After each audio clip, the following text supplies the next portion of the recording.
Здравейте! Днес ще ви представя примерен урок по английски язик за специалисти човешки ресурси, като ще включа теми, които могат да се включат, да включим в нашите уроци.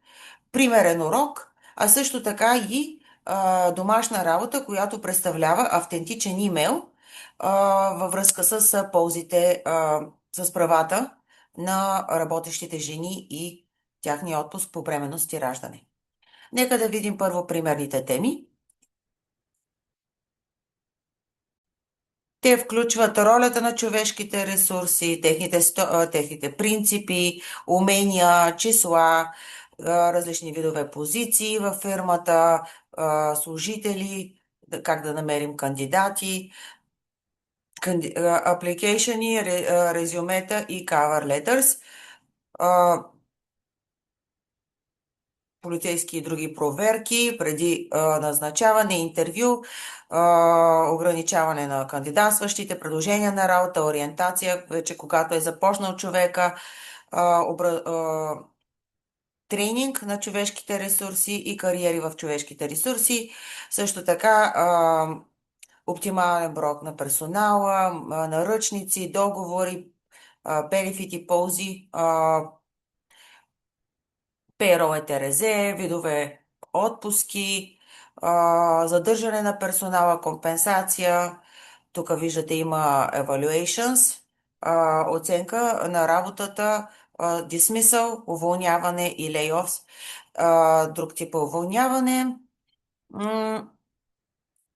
След това продължава организационен дизайн, стратегическо планиране, измерване на човешкия капитал, агитиране на работещите, наследяване на позиция, управляване на талантите, сливания и закупуване на фирми. Знаете, тогава има преструктуриране, трудови закони, трудови връзки, безопасност на работното място, сексуален тормоз и дискриминация на работното място. Да погледнем един урок. Този урок, който съм избрала, е Employee Relations и въпросите, които се дискутират, са, между другото, и следните. Why is conflict resolution important? Примерен отговор. Conflict resolution is important because things can escalate and working together becomes much more difficult. Conflict resolution gives us a civil way of dealing with arguments and complaints. И втория въпрос, what are employee relations like in your country? Well, in my country, sometimes there are conflicts. People don't discuss the issue.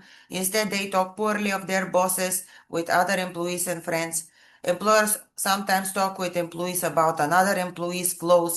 Sometimes personal issues get in the way at work too. Това е примерен отговор. Има упражнения за слушане, както и видеа. Например, в това упражнение ни питат разговор между работник и Терезе. The woman needs to take a sick day. The man is unsure. Нека да чуем първия отговор и да чуем записа и да видим първия отговор дали е true или false. Hi, Brenda. Can I talk to you for a minute? Absolutely. What can I do for you? My supervisor called me lazy, but I'm just sick. What should I do? Well, if you're too ill to work, you really should take a sick day.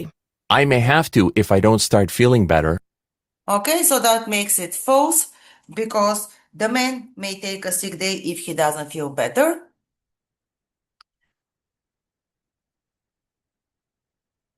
Окей, тогава също така ще ви представя примерен текст, който учещата също използва в нейната работа.